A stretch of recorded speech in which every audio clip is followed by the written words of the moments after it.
Emperor Zethkar stood on the command bridge of his flagship, the Void Reaper, watching through massive viewing ports as his fleet reduced another human colony to ash and debris.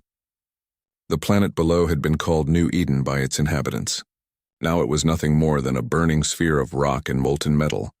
His 4 arms crossed behind his back, the towering Krex Emperor felt the familiar satisfaction that came with conquest.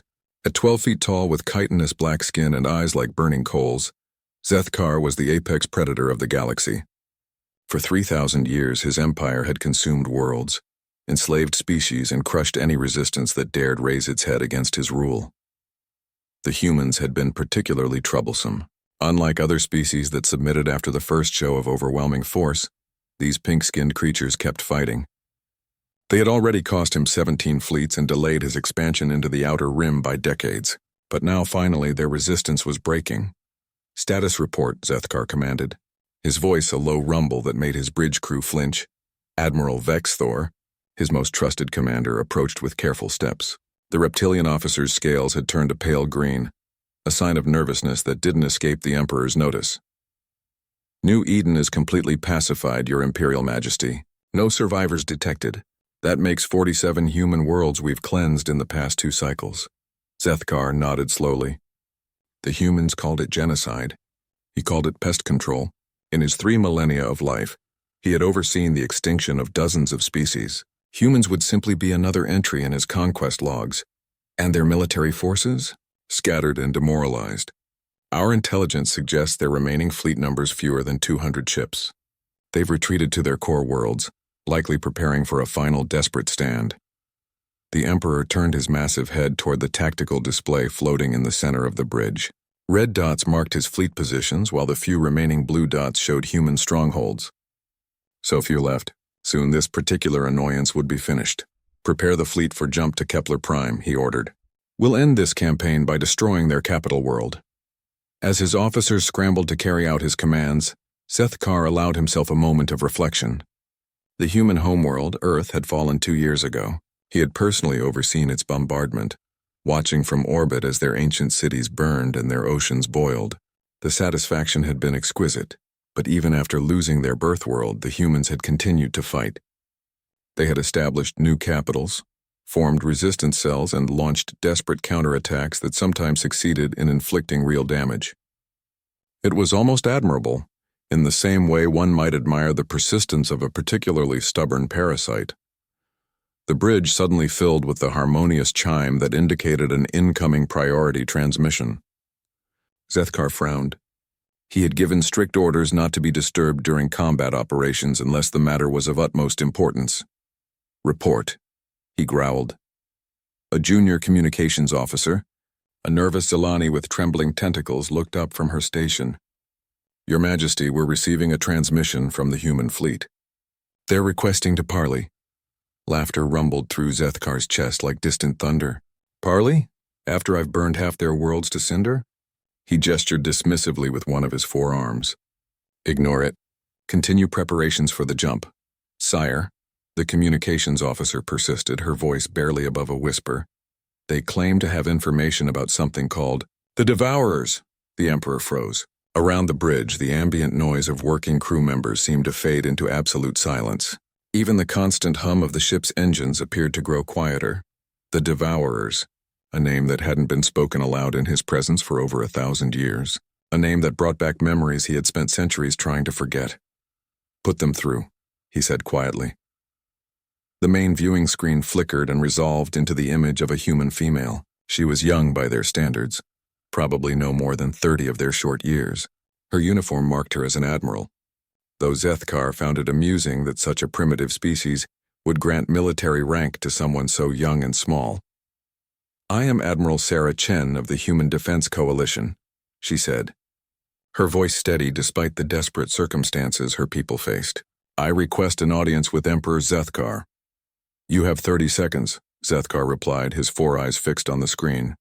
"Speak quickly, before I decide to turn your fleet into debris for my amusement." The human admiral's expression didn't change, though Zethkar caught a slight tightening around her eyes. Fear, perhaps, or determination. With humans, it was often difficult to tell the difference. Our deep space monitoring stations have detected anomalous readings in the void beyond the galactic rim, she began. Energy signatures that match historical records from the Great War 3,000 years ago. The Devourers are returning. Zethkar felt something cold crawl up his spine, though his expression remained impassive. The Great War. The last time the galaxy had faced an existential threat that made his conquest look like children playing with toys. The last time every species had been forced to work together or face total annihilation. Impossible, he said, though his voice lacked its usual conviction. The Devourers were destroyed, driven back into the void between galaxies. They cannot return. Admiral Chen shook her head. Our scientists believe otherwise. The readings are unmistakable.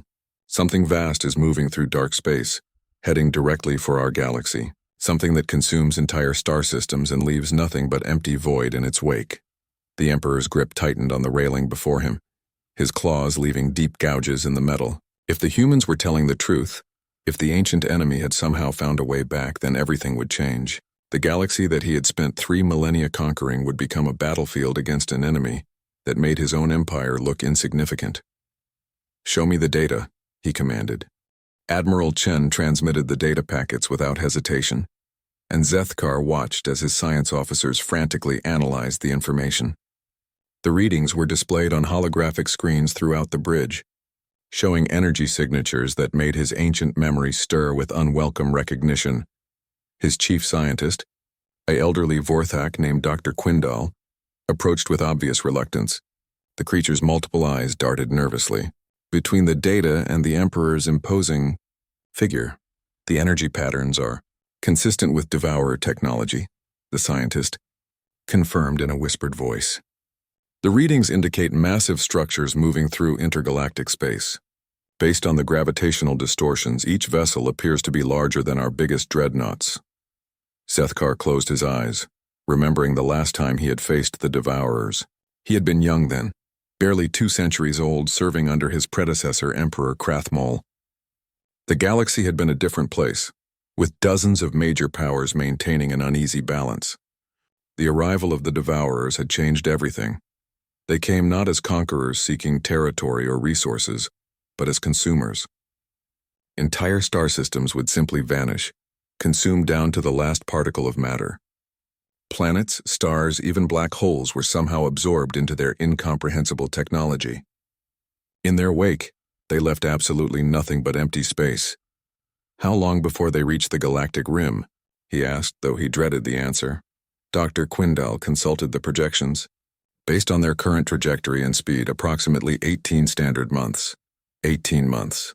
Such a short time to prepare for the end of everything. Zethkar had spent 3,000 years building the greatest empire the galaxy had ever known, conquering over 10,000 worlds, enslaving hundreds of species. All of it would be meaningless if the Devourers returned. On the screen, Admiral Chen waited patiently for his response.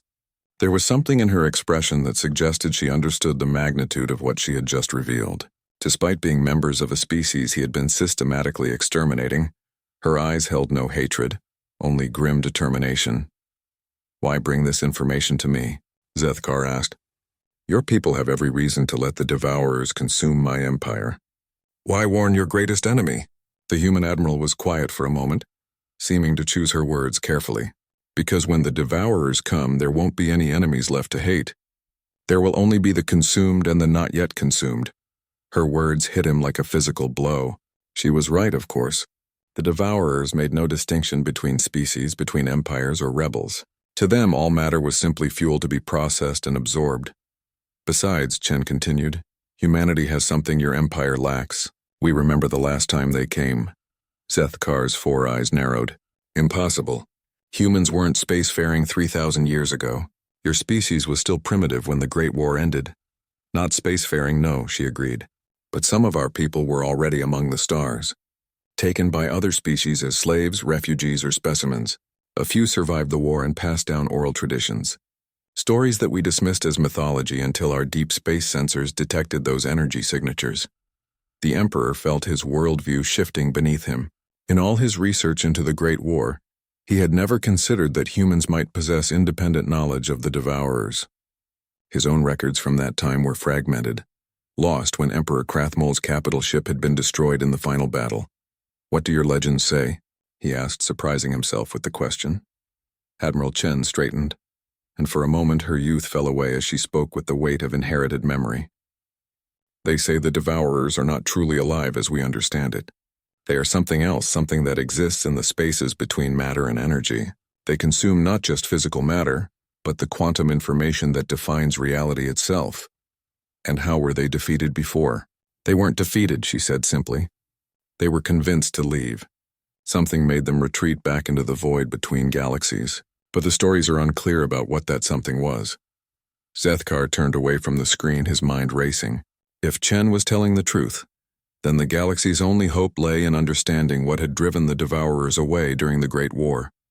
But 3 millennia was a long time, and most of the species that had fought in that conflict were extinct, conquered by his own forces or destroyed by other wars. Admiral Vexthor approached cautiously. "Your orders, Majesty?"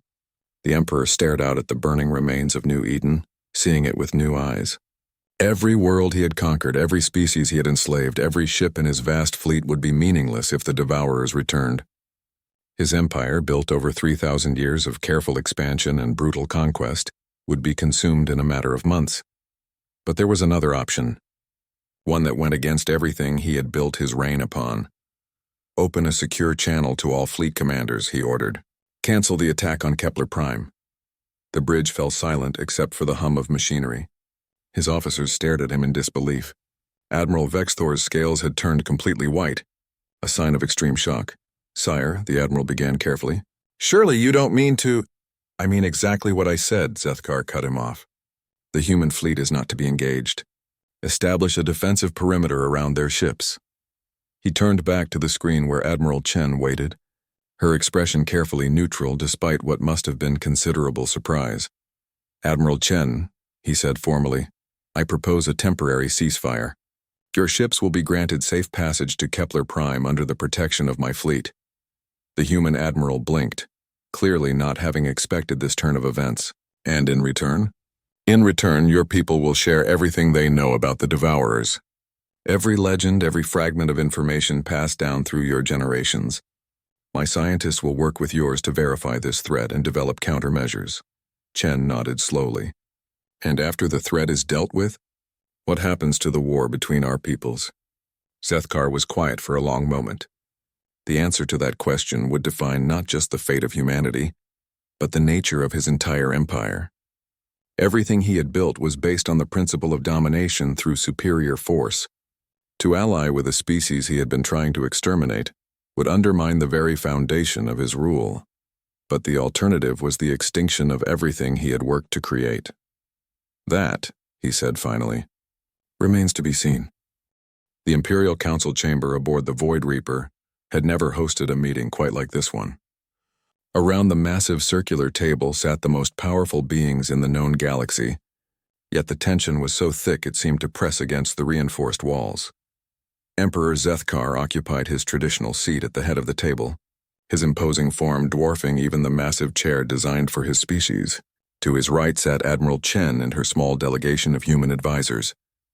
To his left, his most trusted commanders and scientists shifted nervously in their seats, still processing the unprecedented decision to work with their sworn enemies.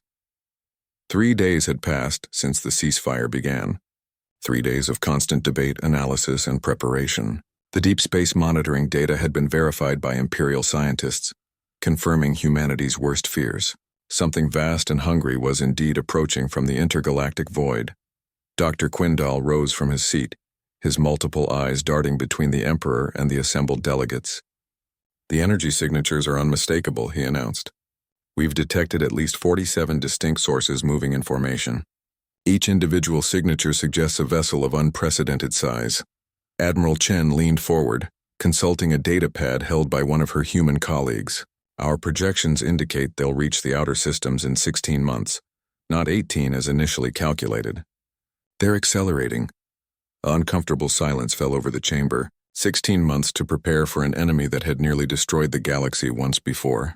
An enemy that consumed matter itself and left nothing but empty void in its wake. Zethkar studied the faces around the table, reading the fear and uncertainty in each expression. These were beings who commanded fleets and ruled worlds, yet they sat like children afraid of monsters in the dark. Dr. Chen, he addressed the elderly human scientist who had accompanied the admiral, share with us what your legends say about the nature of these creatures. The old woman stood slowly, her weathered hands gripping a thick book bound in what appeared to be actual paper. The stories passed down through my family describe entities that exist partially outside normal spacetime. They feed not just on matter and energy, but on the fundamental forces that hold reality together. Admiral Vexthor shifted uncomfortably. With respect, these are primitive folklore stories. How can we base our strategy on mythology? Dr. Chen's eyes flashed with surprising steel. Because your advanced science has failed to explain how they consume entire star systems without leaving debris. Because your weapons had no effect during the Great War. Because sometimes, Admiral, ancient wisdom contains truths that modern technology cannot grasp. Zethkar raised one of his 4 hands for silence. The gesture was unnecessary. The room was already deathly quiet. But it served to refocus attention on him. Continue. Dr. Chen, he commanded. The elderly scientist opened her book, revealing pages covered in handwritten text and strange diagrams. According to our records, the Devourers were not defeated through military action. They were convinced to retreat through what the stories call the Great Convergence. Which was what exactly? Demanded General Korthax, the Emperor's chief military strategist. An alliance, Dr. Chen replied simply, not just between species or governments, but between fundamentally different ways of understanding existence. The stories speak of warriors and scientists, mystics and engineers, all working together to create something the Devourers could not consume. Admiral Chen stood beside the elderly scientist. Our archaeologists have found evidence supporting these accounts. Ruins scattered across dozens of worlds, all showing the same pattern. Advanced technology integrated with what we can only describe as applied philosophy. Zethkar leaned back in his chair, his ancient mind working through implications. During his long reign, he had encountered many species with different approaches to science and technology. The energy-based Luminians who thought in terms of pure mathematics, the crystalline Vorthak who understood matter at the quantum level, the gas giant dwelling Fluthan who manipulated gravity through meditation. He had conquered them all, of course. Their unique knowledge had been absorbed into his empire and put to practical use. But he had never considered that their different perspectives might be complementary, rather than simply exotic. You're suggesting that diversity of thought is itself a weapon, he said slowly. Dr. Chen nodded. The Devourers consume uniformity. They break down complex structures into simple components, then absorb those components. But if a system is complex enough, if it contains enough different types of information and ways of processing that information, it becomes impossible to reduce. Like a computer virus that can't run because the operating system is too different from what it was designed for, added Dr. Martinez, one of the human technical advisors. The comparison was crude but effective. Around the table, Zethkar could see understanding beginning to dawn on the faces of his commanders. So we need not just military cooperation, Admiral Vexthor said slowly, but intellectual cooperation, scientific cooperation, cultural cooperation.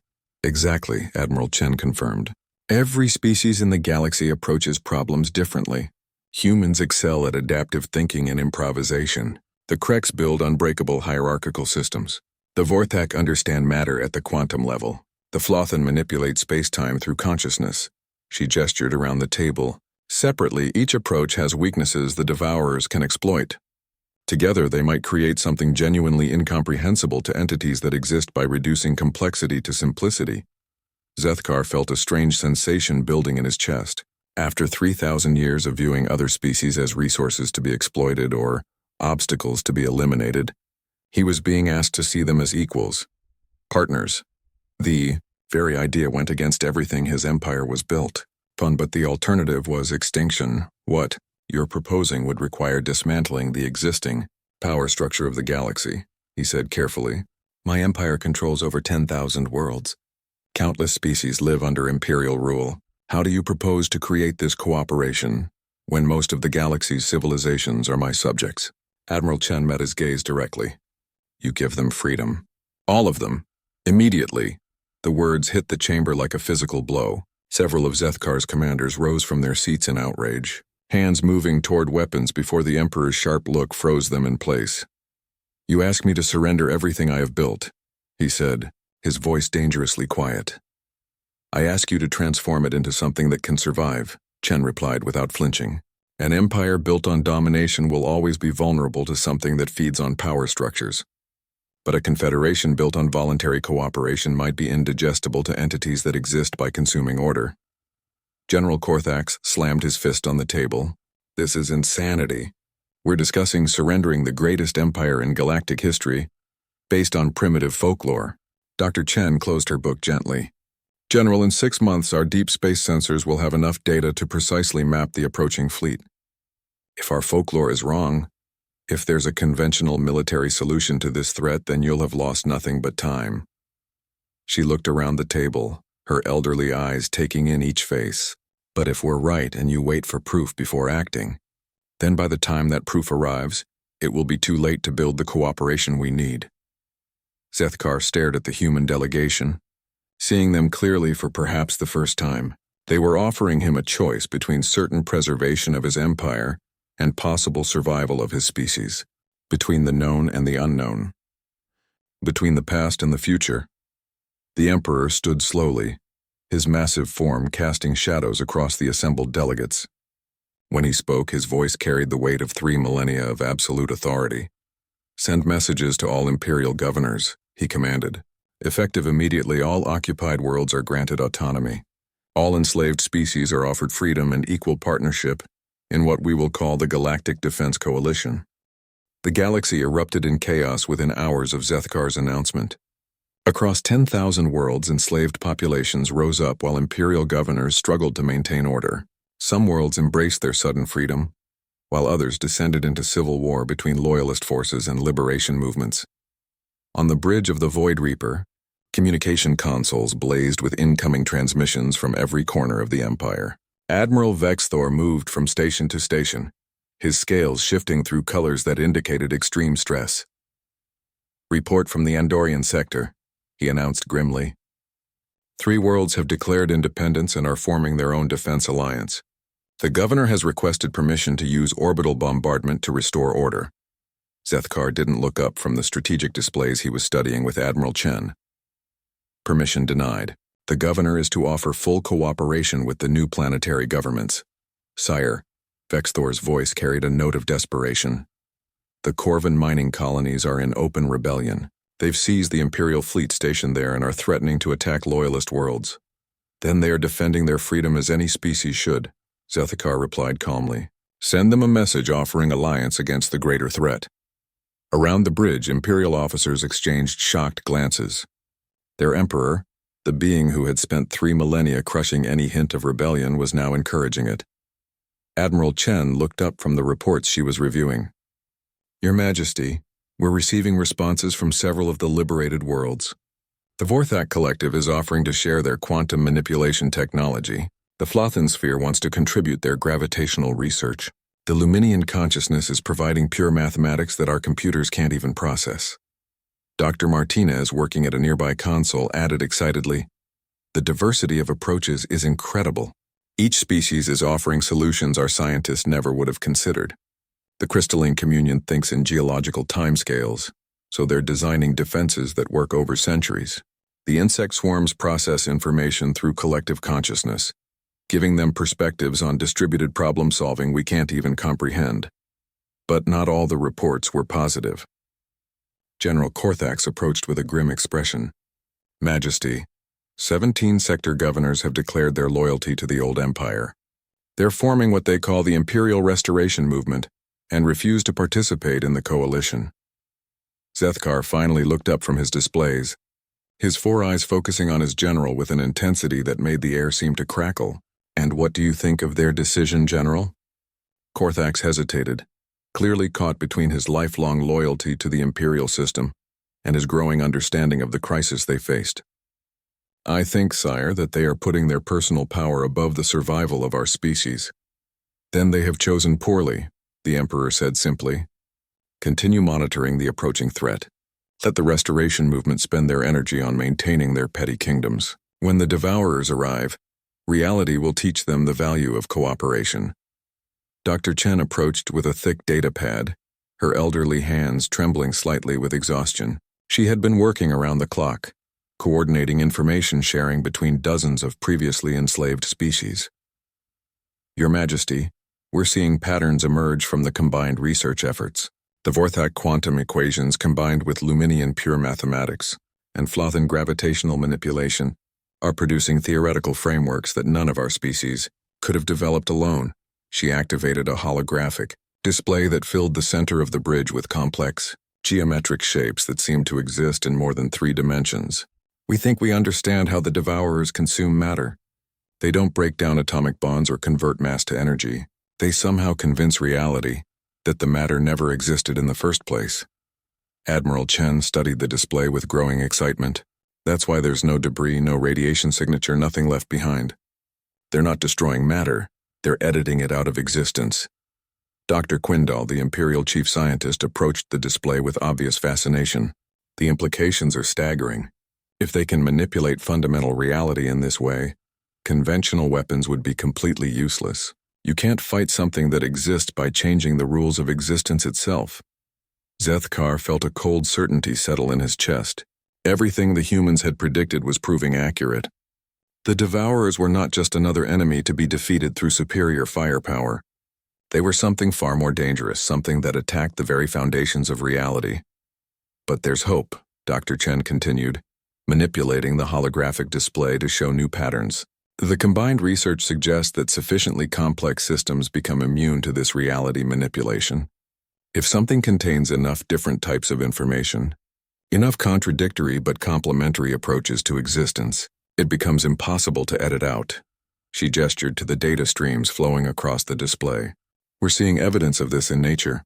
Black holes, quantum foam, the intersection points of different dimensional brains, all places where reality becomes too complex for simple manipulation.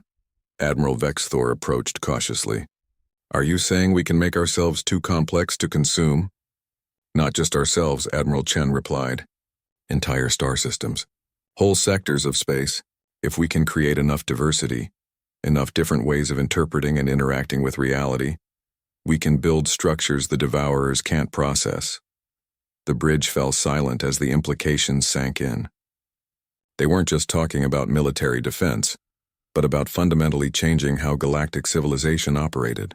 Instead of the uniform imperial structure Zethkar had built, they needed maximum diversity and complexity. A new communication signal interrupted the discussion. This one came from the Outer Rim, where the first Devourer scouts were expected to arrive.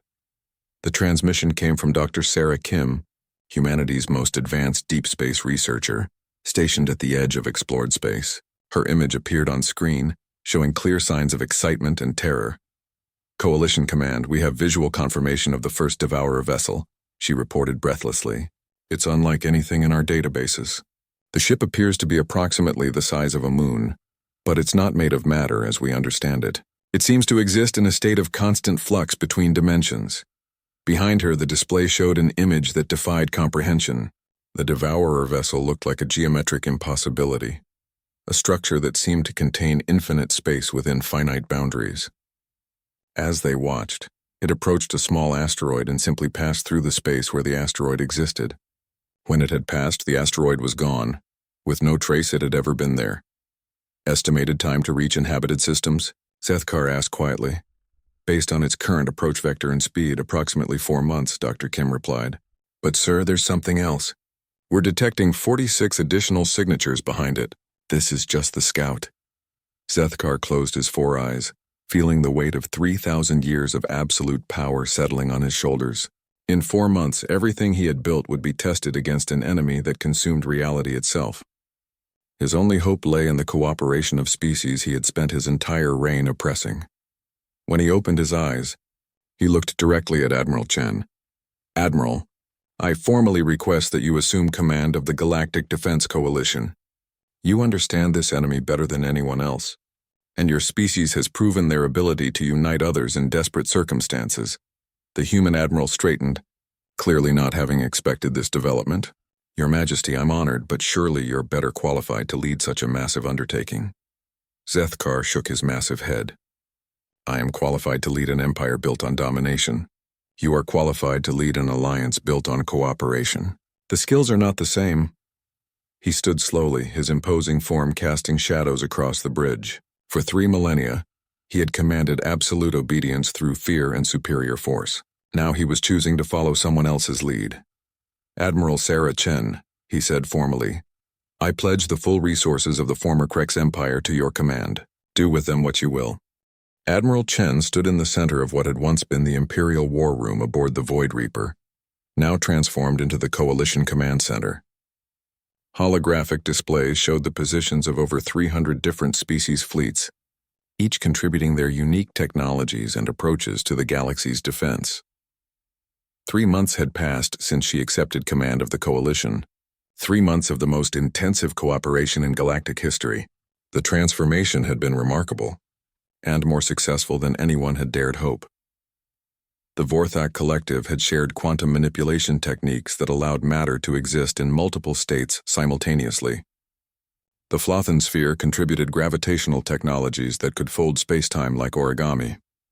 The Crystalline Communion provided geological scale thinking that helped design defenses meant to last millennia. Even the microscopic Nano Collective had joined, offering insights into existence at the smallest possible scales.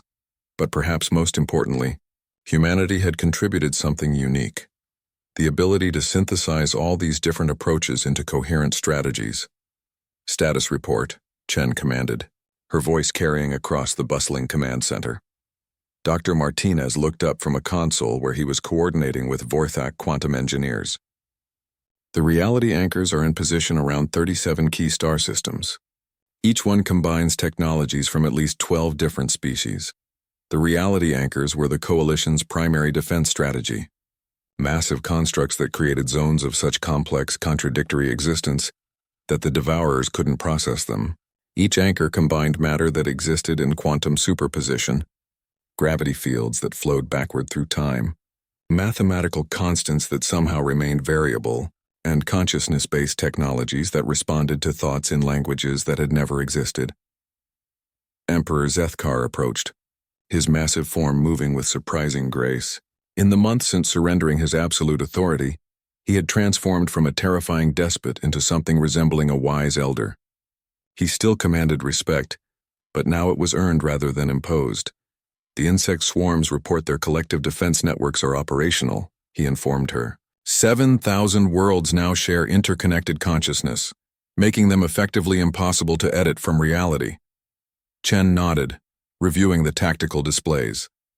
The collective defense networks were perhaps the most ambitious part of their strategy. By linking entire planets through shared consciousness, they created systems of such complex, interconnected thought that the Devourers couldn't isolate and consume individual components. What about the holdout systems? She asked. Zethkar's expression darkened. The Imperial Restoration Movement controls 43 worlds and refuses all cooperation. They maintain that conventional military might is sufficient to repel any threat. It was a source of constant frustration. Despite overwhelming evidence of the approaching danger, some Imperial governors still believed that the old ways of domination and brute force could solve any problem. They had stockpiled weapons, built massive fleets, and prepared for a conventional war against an unconventional enemy. Their choice, Chen said simply. We can't force cooperation from people who don't want to be saved. Dr. Chen approached with her usual stack of ancient texts and new research data. Admiral, we've made a breakthrough in understanding the Great Convergence. The legends describe something called the Unity Paradox, which is, the elderly scientist activated a holographic display showing complex mathematical relationships. According to the stories, the ancient alliance succeeded by becoming simultaneously more unified and more diverse. They shared everything while remaining completely distinct. Dr. Quindal, working nearby with a team of Luminian mathematicians, looked up from his calculations. The mathematics support this interpretation. Maximum diversity within maximum cooperation creates a state that is logically impossible, but functionally effective. Chen studied the display, her mind working through the implications. Like a quantum system that exists in all possible states until observed, but never collapses into a single state, because the observation itself is infinitely complex. Exactly, Dr. Chen confirmed. The devourers consume by forcing reality into simple, digestible forms. But if reality becomes too complex to simplify, if it contains too many contradictory truths that are simultaneously valid, then it becomes immune to their influence. A priority alert suddenly filled the command center with urgent chimes. Dr. Kim's voice came through from the Outer Rim monitoring station, tense with barely controlled panic. Coalition Command, the main Devourer fleet has been detected. 47 vessels, each larger than our biggest space stations. They've begun systematic consumption of the Outer Rim systems.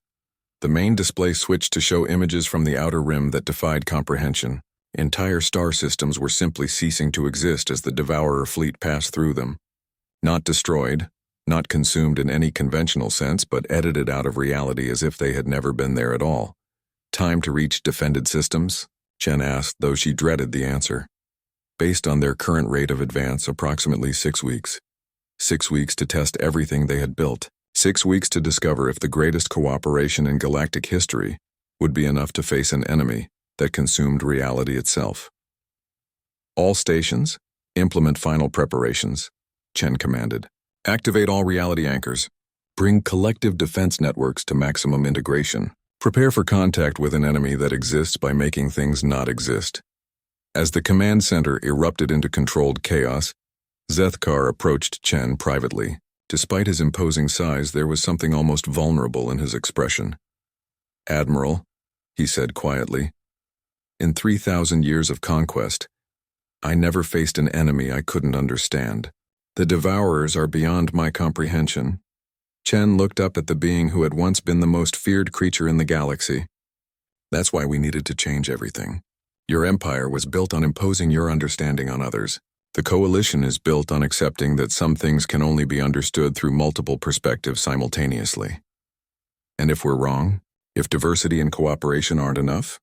Chen gestured toward the displays showing hundreds of species working together, sharing technologies and perspectives that none could have developed alone. "Then at least we'll face extinction as allies instead of slaves and masters." The Emperor nodded slowly. "There is honor in that."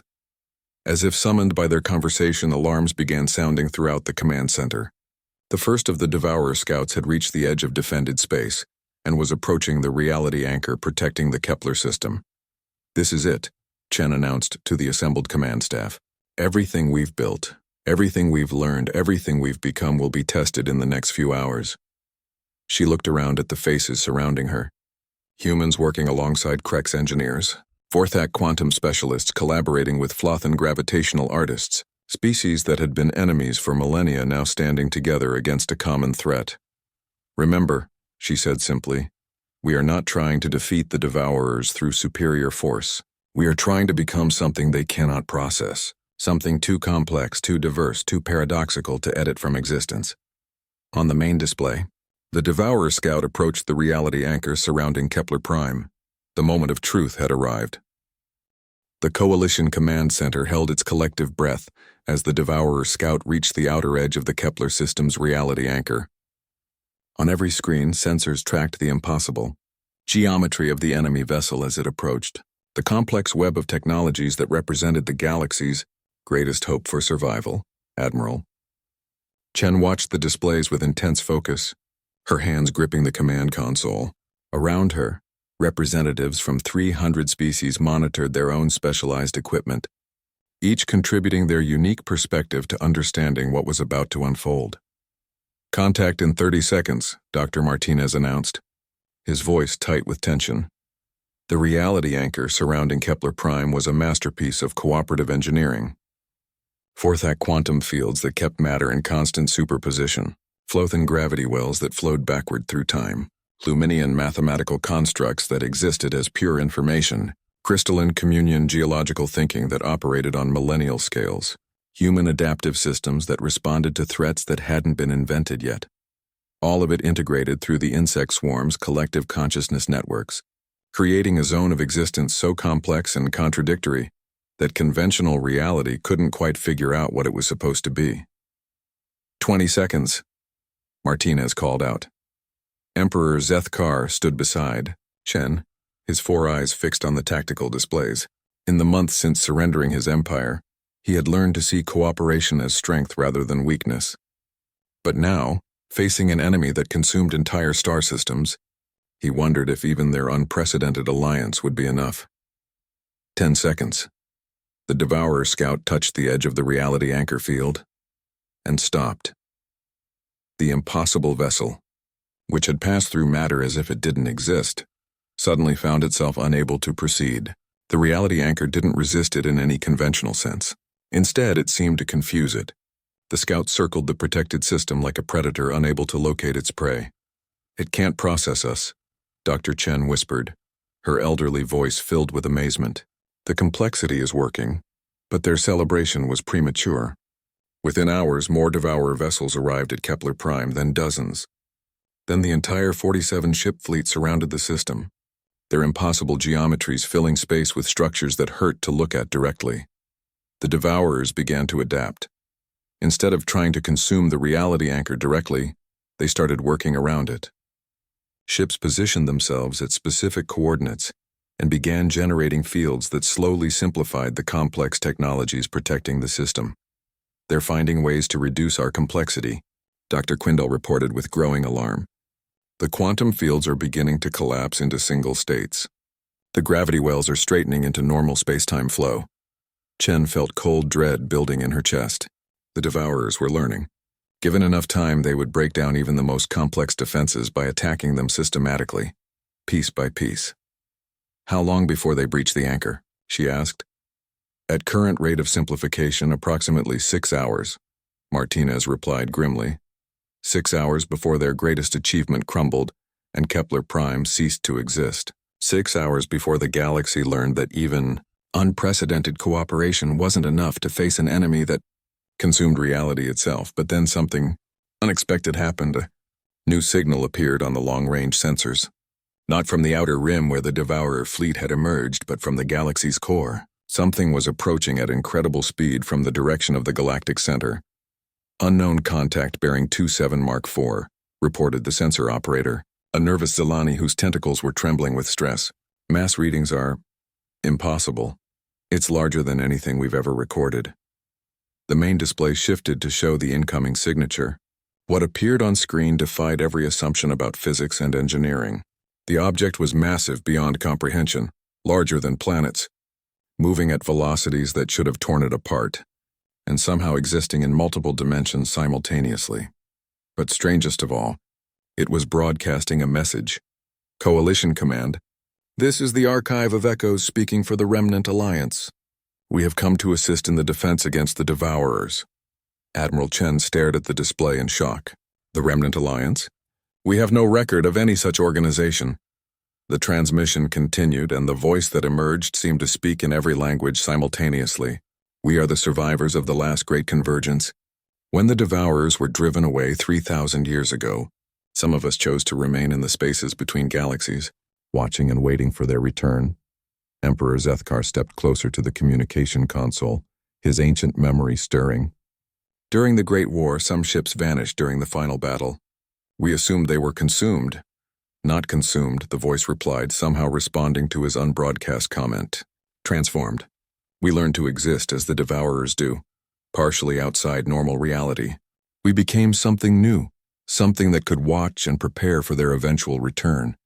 The massive vessel, the Archive of Echoes, reached the edge of the Kepler system and did something that defied all understanding. It began to sing, not with sound but with reality itself. The ship's impossible geometry started generating patterns in space-time that resonated with the reality anchor's complex fields. Instead of simplifying the protective systems, the song made them more complex, adding layers of existence that even their creators hadn't imagined. The Devourer fleet recoiled as if burned. "What are you doing?" Chen asked in amazement. "What we learned during our long exile," the archive replied. "The Devourers can simplify and consume, but they cannot create complexity. They can reduce existence to basic components, but they cannot understand emergence, the way simple parts combine to create something greater than their sum." More voices joined the song. Dozens of ships that had been hidden in the void between stars revealed themselves, each one adding its voice to a symphony of existence that made reality itself ring like a bell. The key to defeating the Devourers is not just to create complexity, the archive continued, but to create complexity that creates more complexity. Systems that grow more diverse and contradictory, the more they are studied. Existence that becomes more real, the more impossible it becomes. Around the Kepler system, the reality anchor began to evolve. Fed by the Remnant Alliance's impossible song, it grew beyond its original design. The quantum fields didn't just exist in superposition, they existed in superposition of superposition. The gravity wells didn't just flow backward through time, they flowed through times that hadn't happened yet. The mathematical constructs became so complex that they started solving problems that hadn't been asked. The Devourer fleet tried to adapt, but found themselves facing an opponent that adapted faster. Every attempt to simplify the defenses resulted in the emergence of new complexities they couldn't process. And then, something remarkable happened. The Devourers began to retreat, not destroyed, not defeated in any conventional sense, but overwhelmed by paradox. They had evolved to consume simple existence, but faced with existence that became more complex the more it was examined, they found themselves unable to function. "They're pulling back to the galactic rim," reported Dr. Kim from her monitoring station. "All 47 vessels are withdrawing." But Admiral Chen wasn't ready to celebrate yet. Will they return? The Archive of Echoes was quiet for a long moment before responding. "Not to this galaxy. We have made it too strange for them. Too full of impossible possibilities.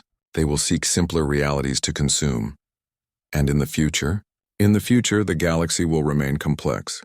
The cooperation you have built, the diversity you have embraced, the paradoxes you have learned to cherish, these will be your permanent defense. As long as you continue to grow in complexity together, as long as you refuse to accept simple answers to complex questions, you will remain indigestible to those who feed on simplicity." Emperor Zethkar approached the communication console, his massive form somehow seeming smaller and more humble than before. "Archive of Echoes," he said formally. "I am Zethkar, former emperor of the Krex. For 3,000 years, I built an empire based on imposing simple order through force. I wish to learn how to build something based on complex cooperation through choice." The response carried a note of what might have been amusement. "Then you have already begun learning, former emperor. The greatest complexity emerges not from chaos, but from order freely chosen and constantly questioned." As the Devourer fleet disappeared beyond the galactic rim, Admiral Chen looked around the Coalition Command Center. Representatives from 300 species worked together, their differences now seen as strengths rather than obstacles. The galaxy had been saved not through superior firepower, but through superior cooperation. Not by becoming more unified, but by becoming more diverse. Not by finding simple solutions, but by embracing complex questions. And in the end, the word that had reached Emperor Zethkar across the cosmos, the word that had changed everything, hadn't been a plea for mercy or a threat of war. It had been a simple concept that transformed an empire built on domination into an alliance built on possibility. Cooperation, the Galus partners, was exactly it.